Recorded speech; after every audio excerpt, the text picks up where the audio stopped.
बहुजन समाज की हर खबर पाने के लिए सब्सक्राइब करें अम्बेडकर पीपल्स वॉइस और बेल आइकन दबाएं।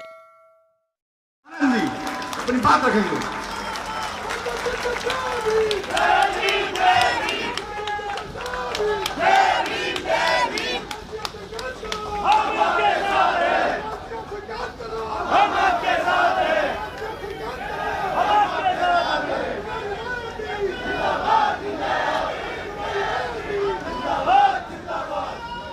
प्लीज बैठ जाएं, प्लीज बैठ जाएं,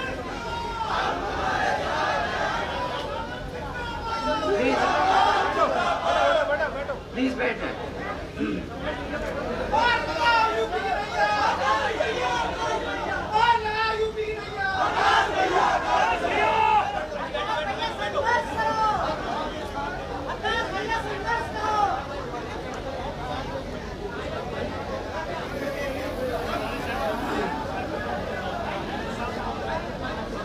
शुरू करें। जय भीम। अरे वाह, हमें लगा हम बोलेंगे कि सुनाई नहीं दिया, परंतु अभी ऐसा बोलिए कि दिल्ली पे तख्त पे बैठे लोगों को पता चल जाए कि अपना हाथी जाग रहा है। बोलिए जय भीम। हाँ, मजा आ गया। चलिए शुरू करते हैं। महात्मा ज्योतिबा फुले, छत्रपति शिवाजी महाराज और नारायण गुरु जी को मेरा नमन। बाबा साहब डॉक्टर भीमराव अंबेडकर, माननीय श्री काशीराम जी को मेरा नमन, जिनके विचारों में मेरे और भारत के करोड़ों शोषित, वंचित और पिछड़ों के प्रेरणा सूत्र हैं। मेरे आदर्श, मेरी गुरु आदरणीय मायावती जी को तहे दिल से नमन करता हूँ।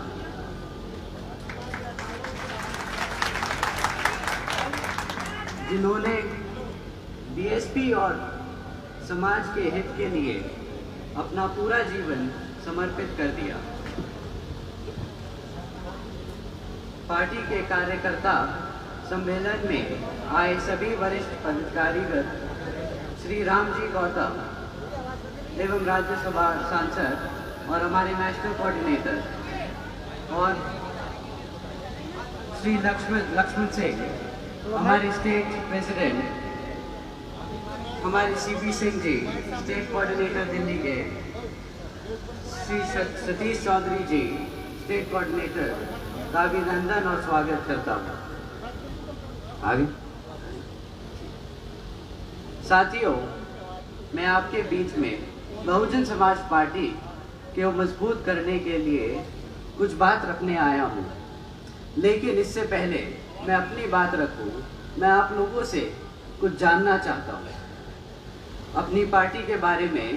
दिल्ली में कैसे ज़्यादा से ज़्यादा लोगों को पार्टी में हम जोड़ सकते हैं, आज इस पर आपकी सबकी राय लेना चाहता हूँ। बाबा साहब डॉक्टर भीमराव अंबेडकर और श्री माननीय काशीराम जी की सोच से उपेक्षित वर्गों के साथ साथ सब समाज में गरीब लोगों को कैसे जोड़ा जाए, इस पर हम सभी को मिलकर काम करना होगा। बाबा साहब डॉक्टर भीमराव अंबेडकर कहते थे कि मैंने संविधान के जरिए कानूनी अधिकार तो दिला दिए हैं, लेकिन इन अधिकारों को पूरी तरीके से और पूरा लाभ लेने के लिए आप सबको सत्ता खुद अपने हाथ में लेनी होगी। किंतु दुख की बात यह है कि इस मामले में बाबा डॉक्टर भीमराव अंबेडकर जी के जीते जी वह उनके देहांत के बाद भी, तथा माननीय श्री काशीराम जी के जीते जी वह उनके देहांत के बाद भी केवल यूपी को छोड़ के देश के अन्य राज्यों में अभी तक पार्टी को अभी कुछ खास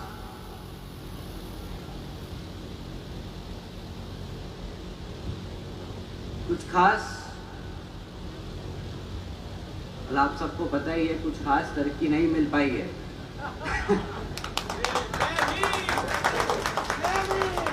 जबकि इसके लिए खासकर हमारे इन दोनों महापुरुषों ने अपनी पूरी जिंदगी इन लोगों को सत्ता में लाने के लिए अपना पूरा जीवन त्याग दिया।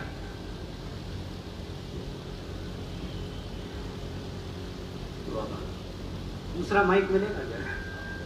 दूसरा माइक मिलेगा।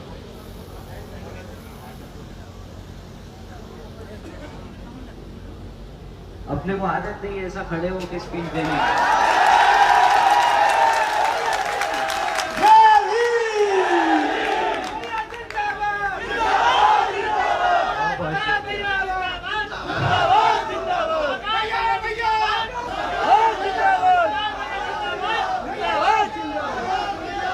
अब मैं ये पूरा पर्चा पढ़ता और ये बोलता है कि कितना संघर्ष करना पड़ेगा, ये सब आप लोग जानते हैं, करना पड़ेगा। मैं बस आपसे इतना ही कहना चाहता हूँ कि जितने भी हमारे युवा नेता हैं, जितने भी हमारे युवा कार्यकर्ता हैं, इन सबको अब बहुत मेहनत करनी पड़ेगी, क्योंकि बहुत समय हो गया कि दिल्ली से हम बहुत दूर रह गए। कितने सालों से दिल्ली में हमारी पार्टी काम कर रही है, कहीं 20 साल हो गए, परंतु हमारा यहाँ ना जगह MLA है ना MLC है।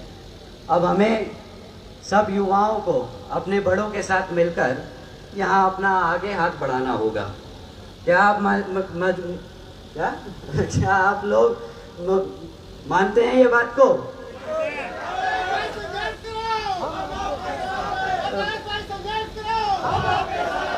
भैया हम तो संघर्ष करने को तैयार हैं। अब आप सबको फेसबुक ट्विटर छोड़ के बाहर आना पड़ेगा। मैं यहाँ पे कितने लोगों को देख रहा हूँ जो बम्बई से आए हैं, जो लखनऊ से आए हैं, जो कानपुर से आए हैं। आप लोगों को देख के ज़्यादा दिल खुश होता है। अब हमारे दिल्ली में जितने भी युवा लड़के हैं, बहनें हैं, इन सबको सड़क पे उतारना पड़ेगा। क्या आप मानते हैं इस बात को? बस इसी बात को मैं कहने आया था कि अब हम सब मिलके सड़क पे उतरेंगे। जो हम पिछले 10 साल से नहीं कर पाए, अब अगले पूरे 4 साल में करके दिखाएंगे। आप सब युवा लोगों को अब मेरे साथ ज़मीन पे उतरना पड़ेगा और यहाँ पे बताना पड़ेगा कि दिल्ली में हम जैसे लोगों का क्या महत्व है। क्या आप लोग करेंगे मेरा साथ? आप दिल्ली की तख्त बदलेंगे? बस यही सुनने आया था। अब तैयारी कर लीजिए, अगले 4 साल भी पूरी जी जान से हमें लगाना पड़ेगा समय, और किसी को नहीं छोड़ना। कोई सीट नहीं छूटेगी। आप सबके साथ लग के अब हम मेहनत करेंगे, कोई नहीं छूटेगा पीछे, ठीक है? ओहो, बड़ा दुख हुआ सुन के, ये ठीक है।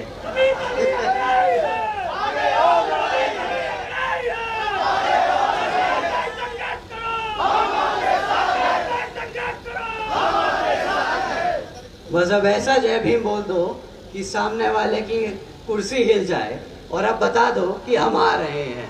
जय भीम। धन्यवाद।